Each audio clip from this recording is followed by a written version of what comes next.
Da Gaiarina e Istrana, passando per Silea, Montebelluna, Moriago, Vittorio Veneto, sono ben 73 i comuni della Marca che in questo 2021, segnato dalla pandemia, hanno conferito la cittadinanza onoraria al Milite Ignoto, celebrato proprio in questi giorni con il treno della memoria che ha attraversato venerdì scorso anche la Marca trevigiana. Il convoglio è giunto a Roma alla vigilia delle celebrazioni del 4 novembre, giornata dell'unità nazionale e delle forze armate.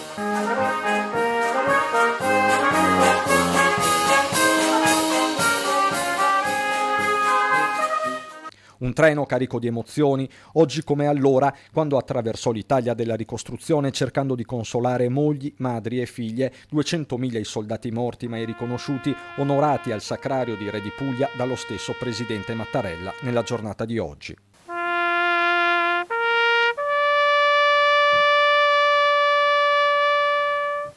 Tante le iniziative in tutta la Marca, tra i teatri principali della Grande Guerra. A Ponte di Piave la storia del Milite Ignoto, cui il Comune ha riconosciuto la cittadinanza onoraria la scorsa primavera, sarà portata nelle scuole, dove ci sarà anche l'alzabandiera. Lo faremo assieme ai ragazzi delle scuole, anche in diretta con streaming con tutti e tre gli istituti comprensivi, proprio perché loro devono vivere il presente, ricordando quello che è stato il loro passato e tramandandolo anche ad ulteriori generazioni, proprio perché questo conferimento di Ponte di Piave della sua comunità intera deve avere soprattutto una visione dei più piccoli, che sono quelli che stanno vivendo il nostro presente. E non mancherà un momento di rievocazione affidato ai Caimani del Piave, che sarà replicato domenica in piazza Garibaldi. Verrà effettuata proprio assieme alle associazioni combattentistiche d'arma e grazie appunto ai rievocatori verrà poi effettuata anche domenica con l'alzabandiera nella cerimonia ufficiale del 4 novembre. Storia, ricordo e memoria anche a Breda, dove le celebrazioni per i 100 anni del Milite Ignoto sono iniziate già a fine settembre con il conferimento della cittadinanza onoraria e proseguiranno fino a domenica,